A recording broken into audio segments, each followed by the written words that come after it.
The woman everyone ignored was actually the owner of the entire company. And the day she picked up a mop was the day the thieves inside her empire started to die quietly. You're listening to Tales and Shadows Chronicle, where ordinary days crack open to reveal the darkness hiding underneath them. Not every CEO wears power like a spotlight. Some disappear on purpose. In this story, a secret CEO pretends to be a cleaner inside her own company, not because she lost everything, but because someone inside her walls was trying to take it. Money had vanished. Allies smiled too widely. HR sounded kind, but bit like sugar-coated glass. And the managers? They'd already signed the paperwork that erased her. They just didn't know she was watching. So she swapped her heels for worn shoes, picked up a mop, and walked straight into the belly of her own building. Unseen, unheard, and very, very dangerous. Before we begin, do one thing. Subscribe to Tales and Shadows Chronicle, turn on notifications, share this story with someone who loves dark twists and slow burn revenge, because tonight's story isn't just entertainment. It's a reminder that sometimes the quietest person in the room owns the entire building. Now, let's begin. Lagos has a way of swallowing noise and spitting back rumors. And for years the rumor about Cole Tech's founder was that she did not exist anymore. Some said Adesuwa Cole had moved to London, bought a mansion, and now spent her days teaching rich people's dogs how to meditate. Others swore she had died quietly and the company was being run by courtiers fighting in silk suits over an empty throne. What nobody guessed was the truth. Adesuwa had simply grown tired of applause that sounded like hunger and board meetings that felt like vultures circling politely. She had built an empire out of sleepless nights, black coffee, and a stubborn refusal to become soft in a world that preferred women folded small. Then one morning the numbers began lying. The accounting software smiled, but bank balances did not. Audits avoided eye contact. Good people resigned suddenly. Bad people became generous. Whenever money moves strangely, loyalty acquires wings, and that was when the whispers began climbing toward her with the confidence of ants scaling sugar. They wanted her out, not loudly, not with scandal, but in that elegant corporate way where signatures become murder weapons and policies do the burying. She sat by her window that night, Lagos breathing below her like a giant animal with too many dreams, and made a decision so simple it frightened her. She would come back. Not as the CEO everyone imagined. Expensive suit, glass office, secretary with filtered voice, but as someone nobody watched. Someone who blended into walls and mopped up evidence other people left behind. Someone unimportant. She smiled when the idea arrived because it felt wicked and honest at the same time. Power is loud. Invisibility is useful. If they wanted her erased, she would become the eraser first. She didn't tell the board. She didn't tell the lawyers. She didn't even tell the mirror, because reflections have a bad habit of flinching when they witness reinvention. Instead, she pulled out an old trunk like something from a grandmother's attic of forgotten selves and began building a new woman layer by layer. The wig wasn't glamorous. It was tired looking, the kind of hair life chooses when it has bills. The glasses were too big, the uniform shapeless, the shoes honest about how far they had walked. She stared at herself and laughed, a low laugh with edges. Not because she looked ridiculous, but because she finally looked free of expectation. Her name would be Mabel now. Mabel did not write code at 3 a.m. Mabel did not negotiate investments. Mabel did not sit at the top of the building where the glass walls pretended transparency. Mabel carried a mop bucket and belonged to a tribe that people looked through instead of at. And in that invisibility, she would listen. Every empire has two governments, the one in the annual report and the one in the cleaner's closet where real truths drip slowly like leaking pipes. Her driver watched her walk past him that night and did not recognize her. Even the gate man asked for her ID without apology, and the satisfaction was almost sinful. For the first time in years, no one expected her to be brilliant, composed, or legendary. She was allowed to be background. What she did not yet know was that background things sometimes see the whole picture too clearly, and once seen, some truths do not go back to sleep. The first lesson she learned as a cleaner was humility, and the second was that humility has a smell, disinfectant, sweat, and a hint of resignation. Adesuwa, head of the janitorial staff, was a man carved out of broom handles and old music. His back bent not from weakness, but from too many years of bowing to people who never bowed back.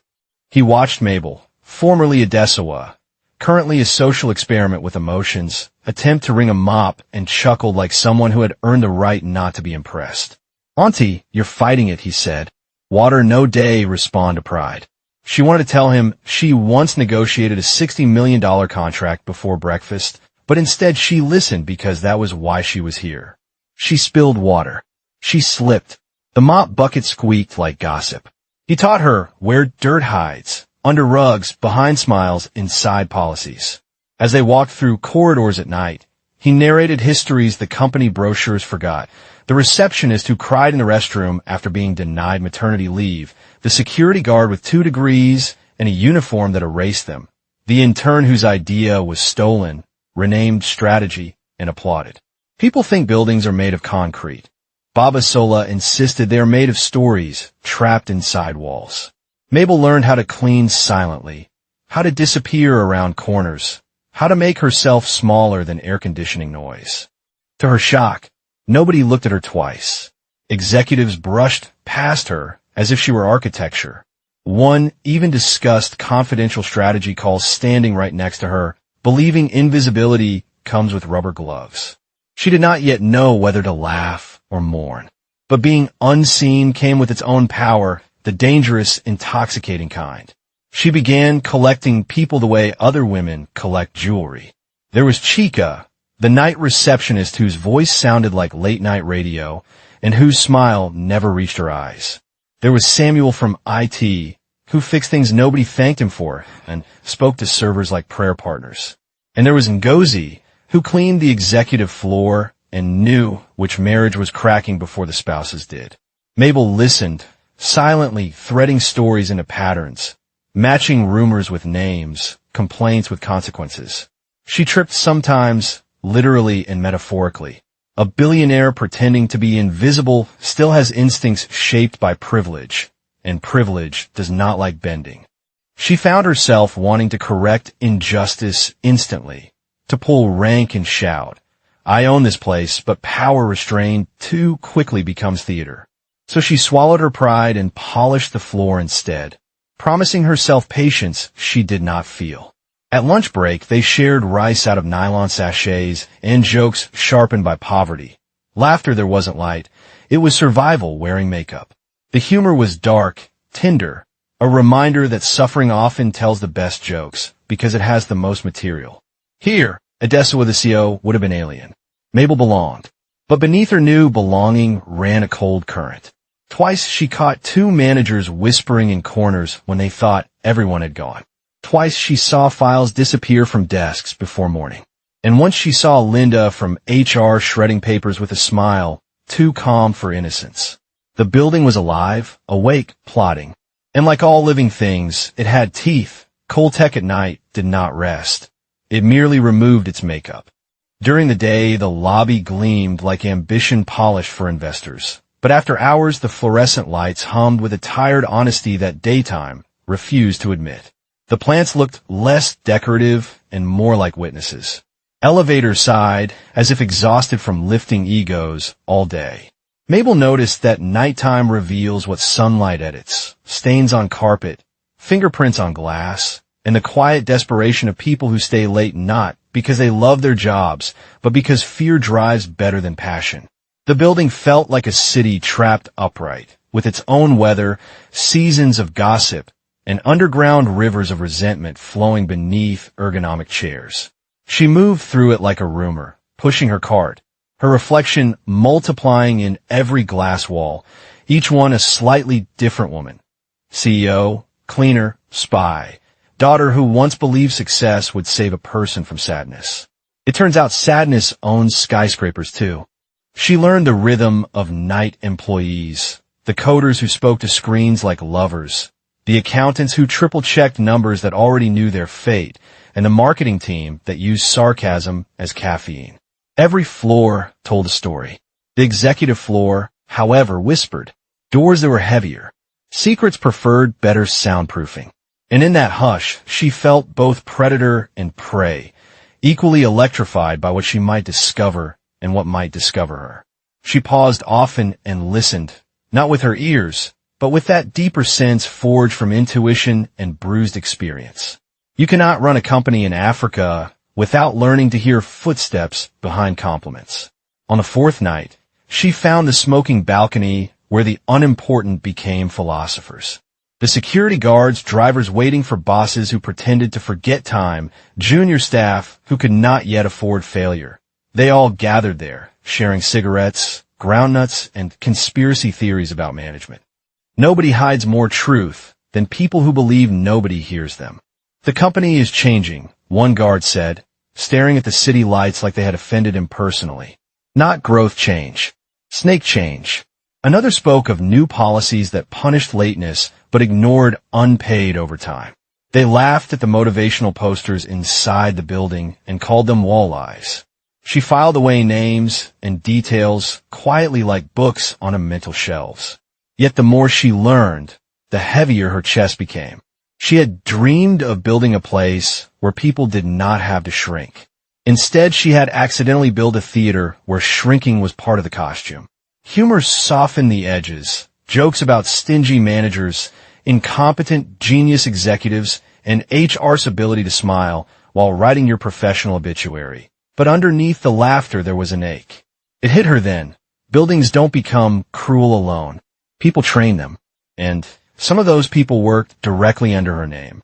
Linda from HR spoke like a therapist and thought like a chess player. In daylight, she was the poster child of corporate warmth, pastel blouses, gentle nods, empathy-shaped sentences.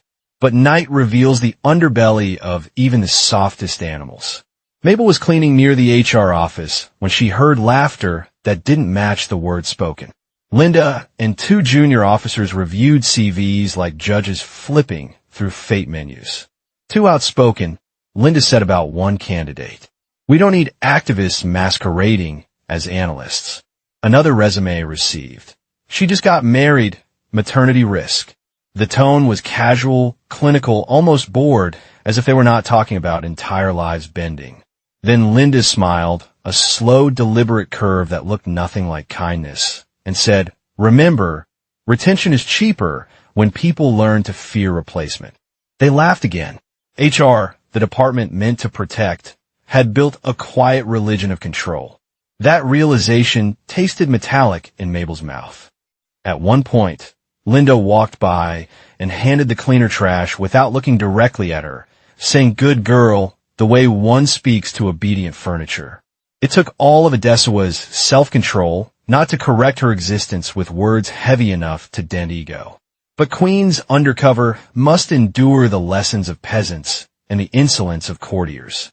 So she bowed slightly, collected the trash, and added Linda's name to the list in her mind, not in anger yet, but in curiosity. Monsters are not born hissing. They are formed by systems that applaud their teeth.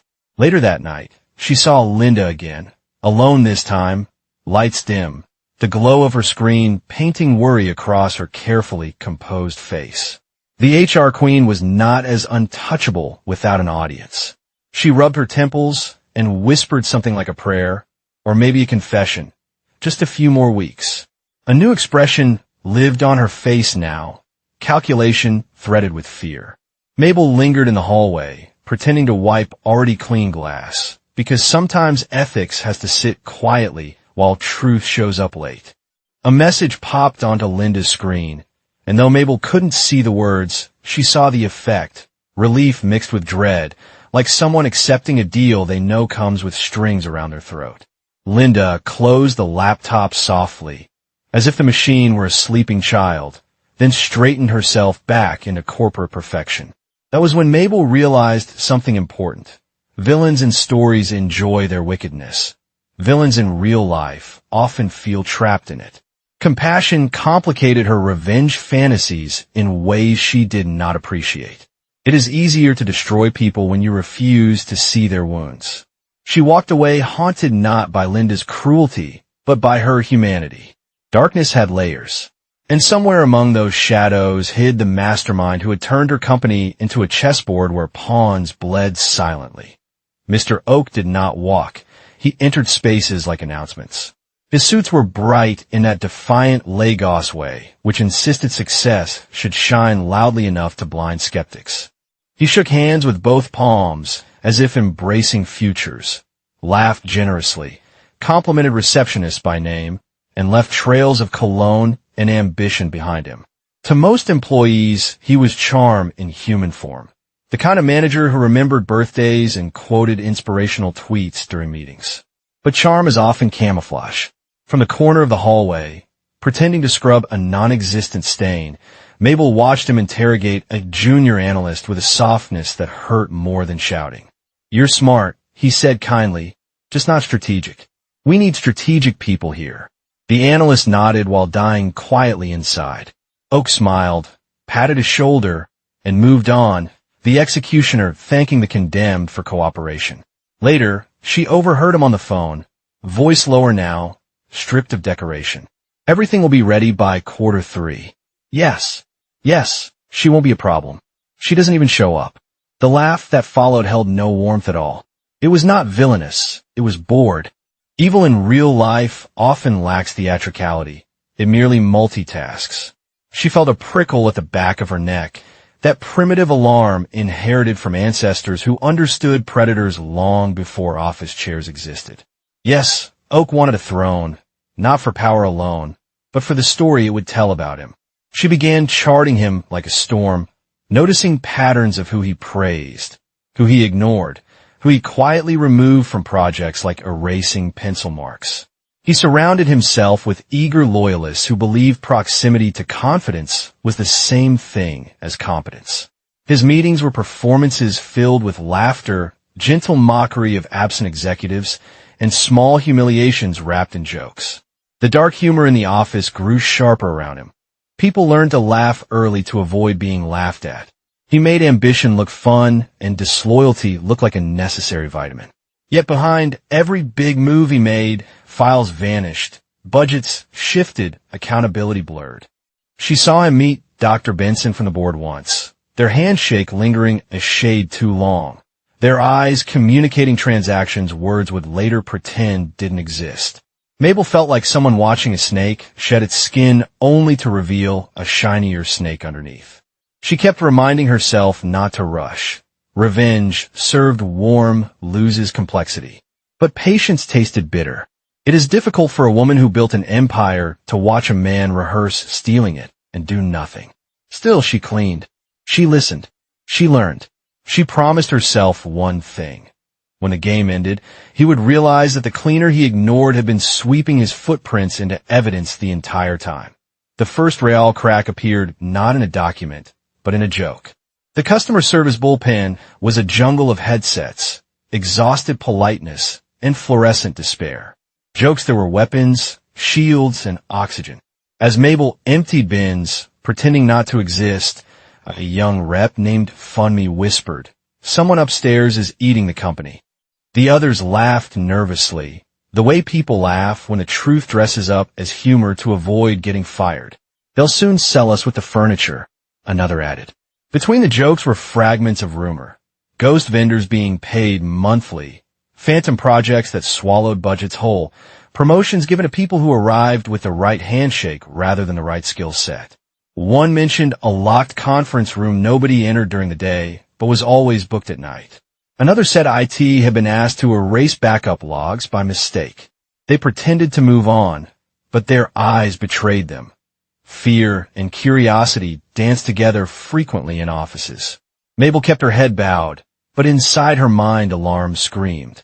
The story she had suspected was gaining characters and plot points. Theft, conspiracy, erasure, this wasn't incompetence. It was architecture. That night she followed the whisper. The conference room on the 9th floor sat like a sealed confession booth. Through the frosted glass, she saw shadows, 3 figures, one pacing, one sitting with legs crossed, one standing still in the way only very confident or very dangerous people stand. A laugh leaked through the door, low and tired. She recognized it. Oak. Then Linda's voice, softer than normal, stripped of office sweetness, said, "Once she's legally removed, everything moves faster." Legally removed. The words landed like cold coins in her stomach. They were not planning chaos. They were planning tidiness. Signatures instead of bullets. Policies instead of poison. The third voice belonged to Dr. Benson, smooth, expensive, impatient. "We follow process," he said. "Courts respect process. So do investors. Emotion doesn't scale." Papers rustled. Glass clinked. Plans hardened. Mabel pressed her back to the wall, breath thin. It would be dramatic to say she felt betrayal. What she truly felt was clarity, the relief of finally seeing the face of the monster that had been breathing down her neck. They were stealing her company by writing minutes. They were laundering money through legal loopholes and calling it restructuring. They were counting on her absence the way thieves rely on darkness. She almost laughed there in the hallway, a small, humorless sound, at the thought that the only thing they hadn't counted on was the cleaner holding a mop like a weapon and a truth like a match. The next battle didn't happen in a boardroom. It happened inside a spreadsheet, the quietest kind of war. Samuel from IT didn't like talking much. Words seemed to cost him data. But he liked Mabel because she listened the way engineers wish code would, patiently, without interruption, letting the silence compile. One late night, he simply said, "You didn't hear this from me," and slid a flash drive across the break room table between two half-dead vending machines. He didn't wait for thanks. He just stood and left, like someone dropping contraband into the lap of fate. In a supply closet, with mop handles and buckets as witnesses, she plugged it into an ancient office laptop that wheezed like a tired uncle. Rows of numbers bloomed on the screen, invoices, vendors, payroll lists, at first glance perfectly obedient. But money leaves fingerprints, and crime is rarely as smart as it believes. She began noticing duplicates, vendors with addresses that did not exist outside Google Maps imagination, consultancy firms that billed monthly but had no actual staff, security upgrades purchased thrice in a quarter. A chill crawled across her neck. Whoever built this theft had taste, subtle, incremental, designed so accountants would shrug rather than scream. Ghost workers drew salaries. Ghost projects ate budgets. It wasn't random appetite. It was choreography. Somewhere between numbers, a new character appeared, Borealis Holdings Limited, a company registered as a strategic partner. It had been paid enough money to build a hospital, yet nobody in Cole Tech seemed to know what it did. She whispered the name to herself, like testing poison in the air. Borealis. It sounded like something pretty enough to distract attention while it emptied the vault. The deeper she dug, the more the spreadsheet transformed from data into narrative. Names became motives. Amounts became intentions. Even silence became evidence, especially the silence. Certain departments showed immaculate books, perfect to the point of suspicion, as if scrubbed by someone who knew how auditors think and, more importantly, how they fail to think. Patterns revealed familiar hands. AKES projects received strange supplementary funding that appeared and vanished like polite ghosts. HR's discretionary budget doubled, but staff wellness remained folklore. Dr. Benson's pet initiatives always landed on the right side of board votes. And threaded through all of it were transfers to Borealis Holdings, modest enough to dodge headlines, frequent enough to feed an empire. She realized with nauseating clarity that this wasn't merely about money. It was about erasing her from the company's DNA. First you drain a body, then you declare it too weak to survive. She closed the laptop and sat back on a crate of cleaning supplies, hands trembling not with fear, but with fury she'd thought she had aged out of. Once, years ago, she promised herself that success would mean rest. Now success had become the thing she must rescue. The mop leaned against her leg like a quiet accomplice. She chuckled under her breath at the absurdity. The founder of a billion-dollar firm crouched in a closet, decoding betrayal with disinfectant fumes burning her nostrils. But absurdity is the sibling of truth. She copied the files to a hidden account, wiped traces as Samuel had taught her, and promised numbers the same thing she used to promise code. I will understand you, even if it kills me. The cleaners had no official meetings, yet somehow everyone always knew when to gather. They gravitated to the basement like secrets to darkness, plastic chairs, lukewarm tea, tiny radios whispering news that always sounded like reruns. The cleaners' rooms smelled of soap, cassava flakes, and quiet resilience. It was here Mabel discovered the most powerful intelligence agency on Earth. People nobody notices. Cleaners know who cries in bathrooms, whose trash reveals what, which offices smell like fear after meetings. They track romance by coffee cups and stress by discarded antacid packets. Madame Mabel, Ngozi said, the title half mockery, half affection. You think managers run this place? We run this place. We just don't collect the salary for it. Laughter erupted, the kind that doesn't travel upstairs because it knows better.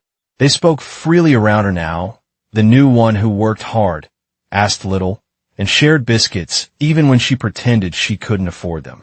Someone mentioned Oak visiting late nights with visitors who never signed in. Another talked about Linda asking background questions that HR wasn't supposed to ask about families' debts, weaknesses. A guard described mysterious boxes delivered to the server floor at 2 a.m., labeled supplies, in handwriting that looked too nervous to be ink. Mabel let conversation flow like a river, interrupting nothing, catching everything. She realized then that power concentrates at the top, but truth pools at the bottom. And truth, like water, finds cracks. Humor folded into darkness as the stories piled up. They joked about motivational posters, "We are a family," while workers were treated like distant cousins who only get called when there is work to do. Someone reenacted a manager smiling during layoffs, and they laughed so hard one of them cried without knowing exactly why. Beneath the jokes lay fatigue that didn't have language yet. She loved them in that fierce, quiet way humans love people who reflect back their own unvarnished selves. And yet listening hurt. They spoke of dreams paused by rent, children who needed school fees, parents whose medicine came before their own meals. They stayed because jobs in Lagos don't rain. They are hunted like wild animals. She wanted to stand and confess. I am the owner. Let me fix this. Come upstairs with me. But that would have been self-indulgence, disguised as justice. Change announced too early becomes theater. Applause replaces action. So she sat with them, a queen in a plastic chair, swallowing the grief of knowing she had built something meant to free people that now quietly caged them. When they finally drifted back to their shifts, leaving crumbs and camaraderie behind, she remained a moment longer. The basement light flickered in protest of existence. She made a small, dangerous promise to herself. If she survived this, the cleaners would never again be invisible in any building she touched. The darkness did not answer, but it listened. The elevator at night had a personality, metallic, patient, slightly judgmental. It hummed like an old choir remembering better days. One night, chasing a rumor about boxes on the server floor, she stepped inside with her cart and pressed 12. The doors closed as if sealing a pact. Halfway up, the lights flickered. The elevator jolted, sighed, and stopped between FL2 oars with a dramatic flare of Lagos electricity. Silence expanded, thick breathing. She pressed the emergency button. Nothing. For a moment, the absurdity washed over her again. Billionaire in disguise, stuck in a lift like a bad metaphor. Then the darker thought, what if this wasn't an accident? Footsteps echoed faintly beyond the metal. Voices murmured, too distant to understand. She felt the old fear crawl up her throat, the pre-success fear from years when everything could collapse without warning. The air tasted recycled, tinged with panic. She forced herself to breathe slowly, counting beats like code lines. Even fear can be debugged. Then she heard another sound, a whisper not meant for her, but delivered by circumstance. Through the thin vent above, two men spoke on the landing. Is it done? One asked. Yes, the other replied, voice too familiar to ignore. Oak, she'll be declared incompetent if she returns. Paperwork already moving. Money's in Borealis by next week. Their laughter was softer than murder, but served the same purpose. The elevator resumed with a lurch so sudden she almost fell. As it descended instead of rising, she understood something crucial. The building did not malfunction. Someone rerouted it. When the doors finally opened to the ground floor, the security officer on duty smiled too quickly. Power fluctuation, Ani. No worry. His eyes avoided hers. The lobby had that after-midnight emptiness where the marble seems to watch everything. She wheeled her cart to a corner and sat down, pretending exhaustion while adrenaline rattled her bones. Someone had tried to trap her, maybe not knowing who she was, but knowing she had become inconvenient. Or maybe the sabotage wasn't aimed at her at all. Maybe she was just collateral damage in a building already hostile to the concept of humanity. Both possibilities were equally terrifying. She replayed Aka's words again and again in her head, declared incompetent if she returns. So they expected her return. They were preparing legal narratives and psychiatric rumors. Women with power are easiest to dethrone by calling them emotional. Civilization has rehearsed that lie for centuries. A bitter smile crawled across her face. Let them write their stories. She would write hers louder. But the lift had done something unexpected to her. It stripped away the game's abstraction. This was no longer corporate intrigue. It had physical stakes. Elevators fall. Brakes fail. Cars crash. She realized she might actually die reclaiming what was hers. The thought didn't scare her as much as the thought of leaving the company in their hands. She stood, legs unsteady but intention sharp. Survival had become strategy, and invisibility was no longer disguise, it was armor. She first noticed Amina because of the way she apologized. Not the scripted customer service apology that sounds laminated, but the kind that comes from someone who feels responsible for storms they didn't create. Amina's hijab was always neat, even when her eyes were not. She worked double shifts with the quiet intensity of someone bargaining with life. And at night, when calls slowed, she rested her forehead on her desk like prayer without words. One evening, after most lights dimmed, Mabel saw her again, tears slipping down her face with the stealth of professionals who don't have the luxury of breaking dramatically. "You okay?" Mabel asked, instantly regretting the question. People rarely are. Amina laughed, a small, broken sound, and said, "I'm fine," the biggest lie in any language. Silence pulled chairs for them. Eventually words came out like reluctant guests. Her father was sick. Medicine cost more than miracles. HR had denied her request for advance salary because policy loves itself more than people.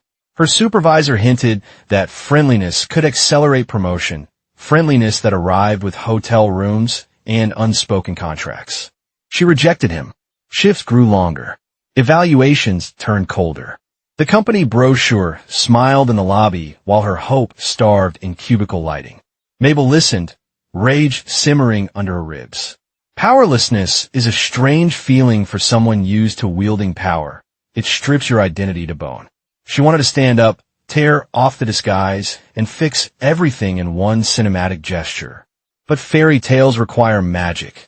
Reality requires evidence. Instead, she did the simplest radical thing. She stayed. They shared biscuits and silence. She made Amina laugh accidentally by complaining about stubborn stains like they were political opponents. Humor became brief oxygen. Before leaving, Amina said, "Sometimes I think God forgot my email address," and smiled with the kind of bravery that should earn awards but doesn't. After she left, Mabel lingered in the empty bullpen, touching the back of the chair like it was a pulse. This, not audits or shareholder meetings, was why the company mattered. It wasn't an app, a valuation, or articles praising female leadership in Africa. It was a web of fragile lives entangled with her decisions. That realization humbled and terrified her simultaneously. Responsibility, once romantic, now felt surgical. She made a quiet vow that Amina would not become collateral damage in the war for control of Cole Tech. Then she noticed something odd, a file left open on a nearby desk, performance rating sheets. Names, scores, comments sharpened like knives. Amina's file glowed with unfairness. Not proactive enough, too emotional on calls. Needs attitude adjustment. She closed the document slowly, like closing the eyelids of a truth too painful to stare at. War had many fronts.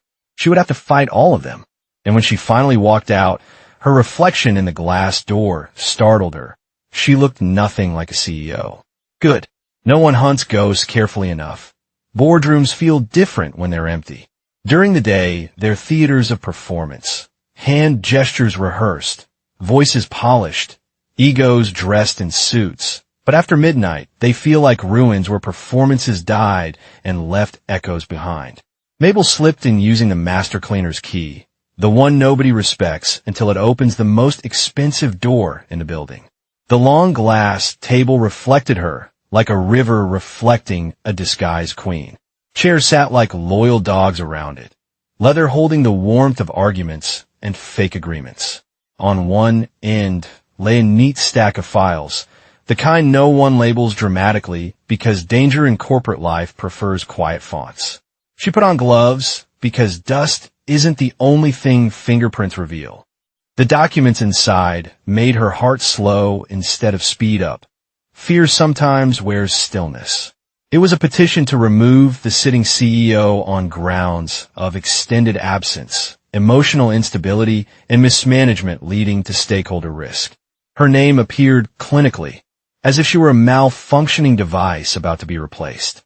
Pages stapled to it included doctored emails, taken out of context voice note transcripts, psychiatric evaluation appointments she had never attended but apparently missed. Someone had built a paper cage and left a CEO-shaped space inside it. A small laugh escaped her, half disbelief, half admiration. They were thorough. They were patient. They were wrong. She kept reading. Shareholder signatures, a motion drafted by Dr. Benson, supportive annotations in Ake's precise handwriting, HR memos from Linda documenting increased concerns expressed by staff regarding CEO temperament. They were building not just a legal case, but a narrative. Remove her gently. Declare it unfortunate. Call it necessary. Investors would nod. Newspapers would say sources reveal. Academia would cite it someday as a case study in corporate transition. Meanwhile, the theft would vanish through Borealis like thunder, dissolving in clouds. The realization sat heavy in her throat. The betrayal didn't hurt because it was surprising. It hurt because it was competent. She slid the papers back exactly as she found them. Spies don't throw tantrums in enemy kitchens, and stood there in the expensive silence of the room she once commanded by walking into it. Power, she realized, isn't a chair. It's a story about who deserves to sit in it. They were rewriting her story while she mopped their floors. On the way out, she paused, touched the back of her old chair, and whispered a promise. Not dramatic enough for movies, but sharp enough for reality. I'm coming back, and I'm not knocking. The room did not answer, but even the air seemed to brace. The company parking lot at night had the personality of a crime witness, quiet, nervous, remembering too much.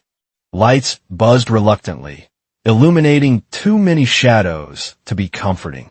She walked slowly, pushing her cart toward the service exit when she noticed him.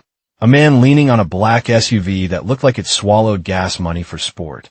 He wasn't pretending to check his phone or fix anything. He was simply waiting, the way predators wait because they believe in patience more than prayer. He watched her with a smile that never reached his eyes, then approached, too confident, too polite. "Auntie," he said, voice smooth as oiled hinges. "Evening. You're working late." Every survival instinct she had ever inherited sat up straight. Lagos teaches you to fear the overly gentle. She nodded, said nothing, let her body speak exhaustion instead of fear. He walked beside her casually, like a friend escorting someone to safety, except he guided her subtly toward the darker part of the lot. "My ogas say, make I tell you to mind your business," he added, tone friendly the way weather is before a storm. "This place get plenty stories. Cleaner way no too much fit slip. Wet ground." The last sentence was almost affectionate. She stopped walking. Not dramatically, just enough to break the choreography. They faced each other between flickering lights and silent cars. She tilted her head the way market women do before increasing price, curious, unimpressed, mildly amused. "Tell your Oga," she said softly, that I've already slipped before and learned how to fall. Something in her tone unsettled him. It's hard to intimidate someone who has experienced worse than your threats can imagine. His smile faltered, then hardened back into professional courtesy. He leaned closer, and the air smelled of mint and danger. "This company no be your own," he whispered, not knowing how wrong his sentence was in every possible way. "Just clean and go home." Then he turned and left without waiting for reaction, disappearing into SUV darkness like a punctuation mark you only understand 3 sentences later. Her hands shook slightly, not from fear, but from the confirmation that she had crossed an invisible line. Before, she was nuisance. Now she was risk. Risk gets handled. She walked the rest of the way with a strange calm. People think bravery feels like roaring. Mostly it feels like cold clarity. Someone had officially declared the game open. She smiled to herself, a small sharp thing. They wanted her quiet. She was just getting started. Some offices have signature smells. Ake's office smelled like expensive cologne and ambition. The HR department smelled faintly of sanitizer and performance. Legal smelled like stale coffee and arguments that never really ended. But the small side office on the 10th floor, the one rarely used, smelled distinctly of lavender and lies. She found it by accident while avoiding the elevator that now felt like an accomplice. The door was slightly open, the light a fragile rectangle on the corridor floor. Inside, everything looked temporary yet intensely organized. A desk without personal photos, a plant that wasn't watered enough to suggest attachment, and walls too bare for anyone planning to stay. On the desk sat a stack of contracts, blank letterheads, and a stamp she recognized far too well, the company seal. Beneath it were pre-signed authorization sheets, her scanned signature at the bottom. Perfect, legal, deadly. They had been approving theft in her name. A sudden wave of dark humor washed over her, the audacity of being robbed using your own handwriting. She imagined an auditor, someday, shaking his head sympathetically, saying, "Well, she signed it," and history nodding because history prefers paperwork to truth. She photographed everything carefully with a cheap phone she'd purchased under an alias. Old habits from building a startup in a city where proof must outshout denial. Then she noticed something else, a lavender bottle tipped slightly on its side. The kind found in boutique stores favored by people who hide behind softness. She followed the scent to the drawer. Inside were sticky notes written in small, neat handwriting. Borealis transfer Tuesday, board call script, and chillingly casual, ensure so narrative consistent, emotional burnout. She recognized the handwriting instantly. Linda, HR's gentle tactician.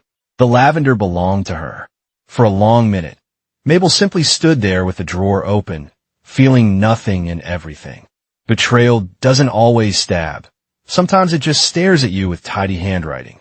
Yet beneath the hurt was a different sensation, understanding. Linda had been orchestrating not just paperwork, but perception. HR doesn't just hire and fire. HR writes mythology. Close the drawer, wipe the handle, leave the office looking untouched. She moved like muscle memory. On her way out, she chuckled despite herself. Lavender. The company was being eaten alive, and someone had the courtesy of aromatherapy. Lagos will forever find a way to mix tragedy with style. You can learn everything about a person by the tone they use when they think nobody is listening. In the staff lounge, the ceiling fan made its usual lazy revolutions, pushing heat around like a bored bureaucrat. She was cleaning mugs when Linda walked in, phone wedged between shoulder and ear, voice tight but polished. Linda didn't notice her, cleaners blur conveniently into background design. "Yes, she's isolated," Linda whispered. "By the time she shows face, the board will already have voted. We'll present the burnout narrative. Investors prefer compassionate explanations. Makes them feel modern." Silence. Then Linda laughed softly. "No, she doesn't suspect me. She barely knows I exist." The words folded neatly into Mabel's chest like knives wrapped in silk. Linda's tone changed, warmer now, almost intimate. "You promised," she said.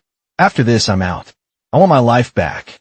Whoever was on the other side spoke long enough to make Linda go completely still, the kind of stillness prey learns just before deciding whether to run.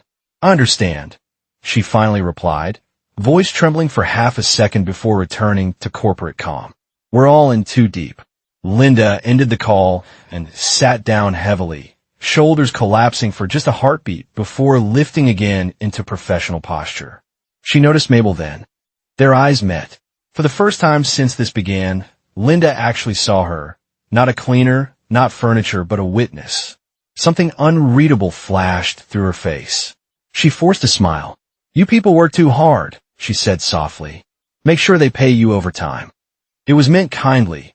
It sounded like a confession. Then she left, her perfume, lavender again, lingering like a ghost that refused to leave.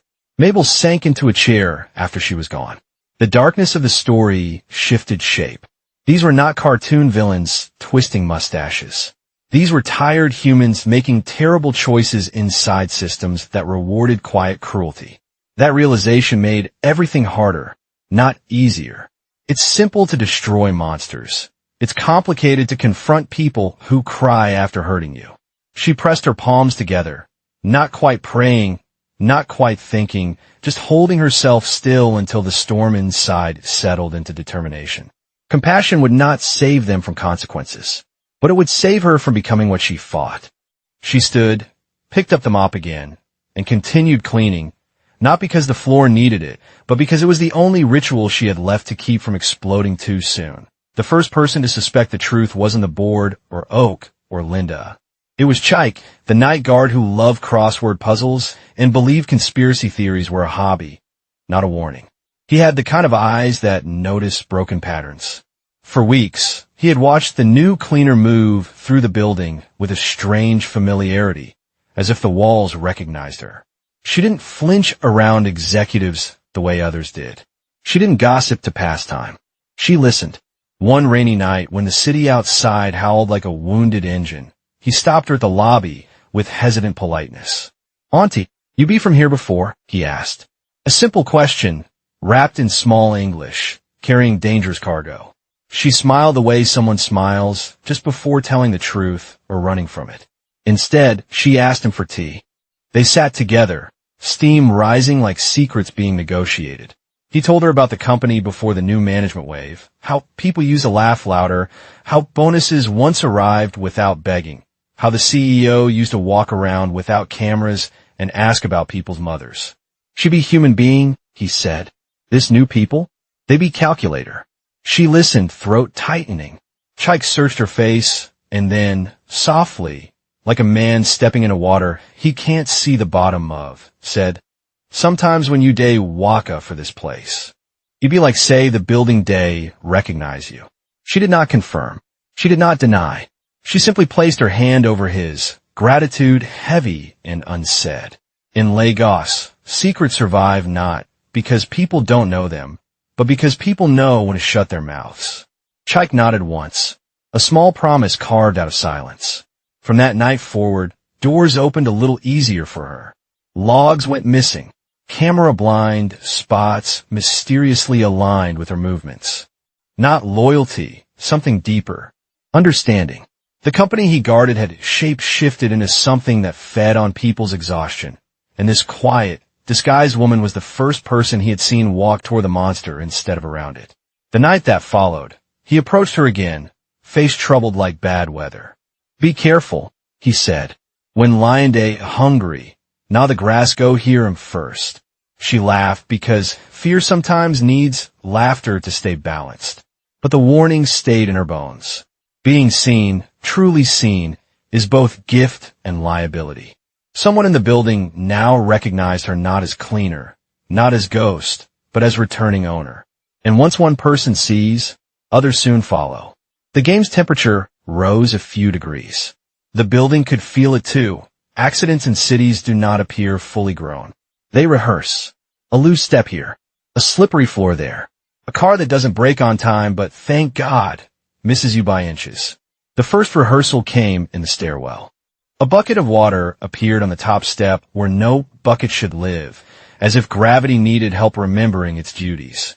She caught herself on the railing just in time, adrenaline writing curses on her tongue.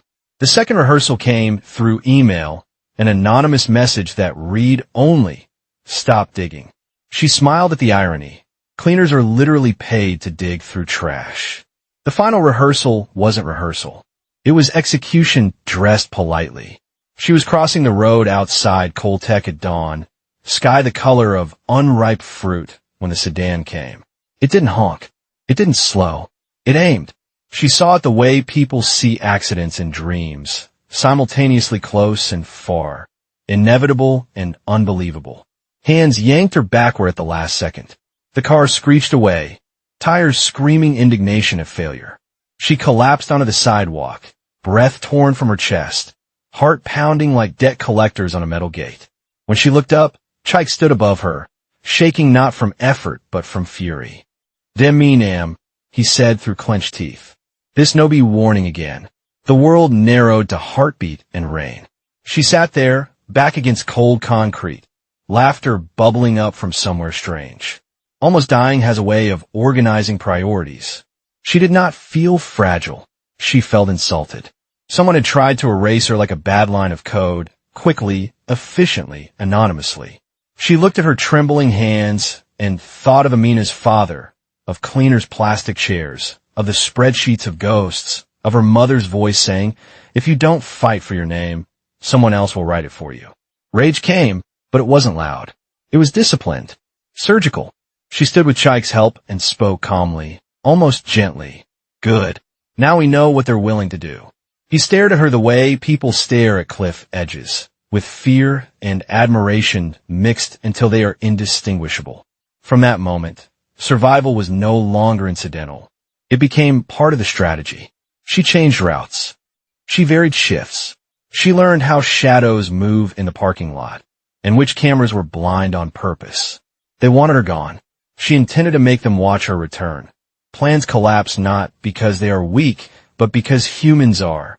The first crack in a conspiracy didn't appear in a bank account. It appeared in a face. Linda started avoiding mirrors. In the restroom one afternoon, she washed her hands too long, as if guilt were made of soap. Mabel was there, silent, invisible as always, when Linda finally broke her own rule of never speaking to cleaners. "Do you think people deserve what happens to them?" she asked the mirror.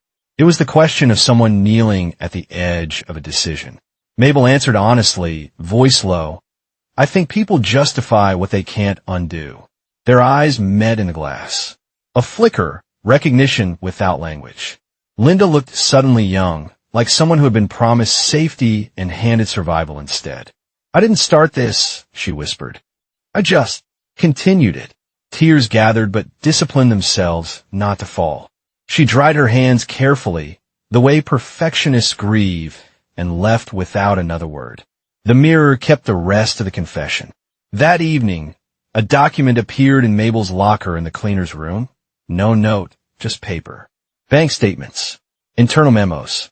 A printed email thread linking Borealis Holdings to an offshore account with Dr. Benson's name politely hidden behind shell layers that only cowards find comfortable. It was an offering, a fracture, the beginning of loyalty shifting direction. Maybe Linda had placed it there. Maybe someone else whose conscience had started biting back.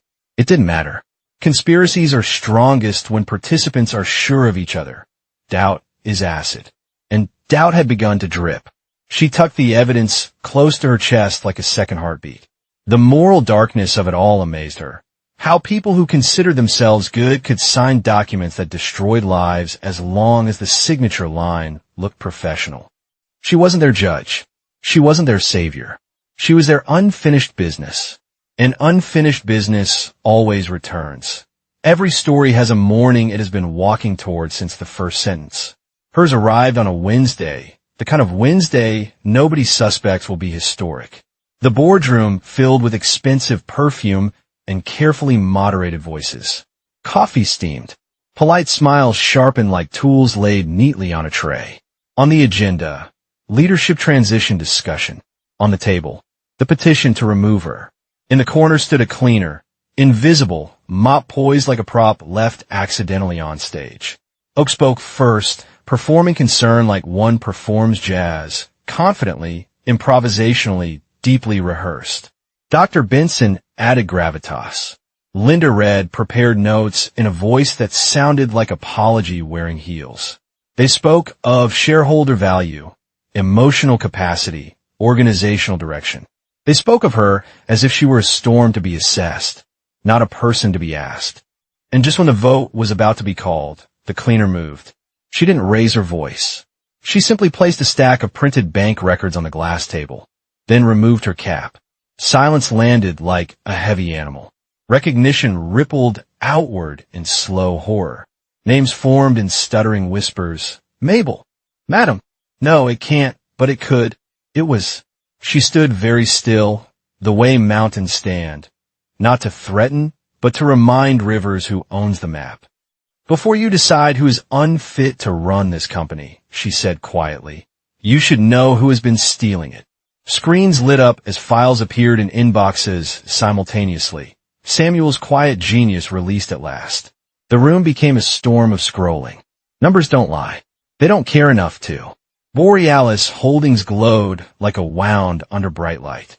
Oak went pale in a way foundation cannot fix. Dr. Benson's jaw tightened into legal calculations. Linda closed her eyes. Security entered, confused by silence that felt like gravity failing. Someone tried to speak. She raised one hand. The boardroom obeyed her out of habit, out of history, out of the undeniable familiarity of real authority. Sit, she said softly. The Saturday justice in real life does not wear capes. It wears paperwork and exhaustion. Investigations rolled forward like heavy machinery, slow and unstoppable. Lawyers filled hallways like migrating birds. Emails became evidence. Auditors became archaeologists digging through financial bones. Oak resigned before he could be fired. His resignation letter was a masterpiece of self-pity disguised as reflection. Dr. Benson discovered that charisma does not protect bank account for forensic scrutiny. The Lavender office was sealed. HR underwent exorcism disguised as restructuring. But the part nobody filmed, nobody posted, nobody celebrated was the loneliness that came after. Power returned to her like a dog that had been beaten elsewhere, skittish, trembling, too loyal. Employees watched her with new eyes. Some with awe, some with fear, some with the tired hope of people whose bills still needed paying no matter who sat in the big chair. She moved through the building not as avenger, not as martyr, but as someone who had seen too much to believe in corporate fairy tales anymore. She met privately with Linda. No board, no lawyers, just two women and the weight of choices between them. Linda did not defend herself. She did not collapse either. She simply said, I didn't know how to get out. It wasn't an excuse. It was a diagnosis. Mabel suspended her, not out of spite, but out of necessity. Consequences matter. But as Linda turned to leave, she added, if you're willing, when this is over, come back. Help me build the version of HR that should have existed. Linda looked shocked, then relieved, then terribly sad, the kind of sadness that grows when mercy meets undeservedness. Amina received her promotion quietly. Chaik was moved off night shift and into security supervision. The cleaners were given contracts with actual names attached, not just numbers lost in the basement. Structural change begins small and looks boring to outsiders. Inside, it feels like oxygen. The company didn't transform overnight. Companies don't, but began to tell the truth out loud, and that alone changed its architecture. Months later, she stood on the rooftop, Lagos sprawling beneath her like a living argument. The city pulsed, generators humming, traffic swearing, life refusing to apologize for its volume. Wind tugged gently at her jacket. She thought of everything, the elevator that lied, the spreadsheet of ghosts, lavender lies, near-death asphalt, Amina's brave smile, Chaik's steady hands. She thought of herself, the woman who believed success would insulate, who learned instead that power only increases the number of people who can betray you at wholesale price.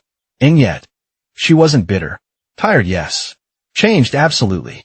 But beneath the scars lived something older than ambition, a stubborn love for people trying their best in systems designed without them in mind.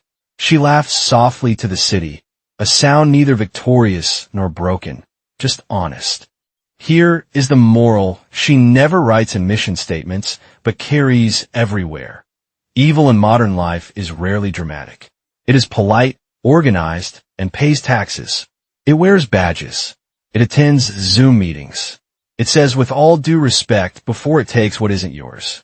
And the heroes, if they exist at all, do not look like heroes until long after the story ends. Sometimes they mop floors. Sometimes they fail. Sometimes they get hit by cars and stand up anyway. The true test of character is not whether darkness exists.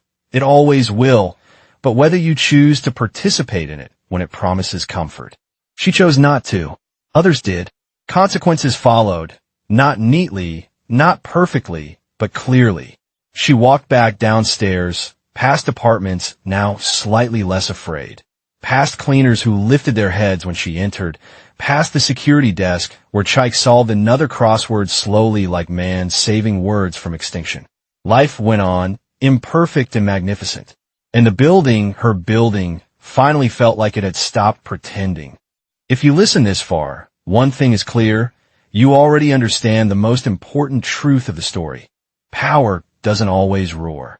Sometimes it whispers while it cleans the floor right beside you. People plotted. Money vanished. Loyalty cracked. And the woman they thought was invisible was the one signing their paychecks the entire time. The moral is simple.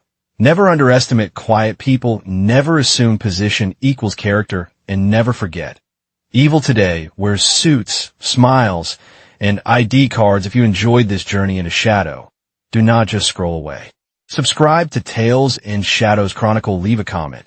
Would you have revealed yourself or stayed hidden longer? Share this story with someone who loves smart revenge. More stories are coming. Darker, funnier, stranger, and painfully human. Until then, stay curious, stay watching, and remember, sometimes the cleaner is the queen, and the broom is just camouflage. Thank you for watching. Like and subscribe for more.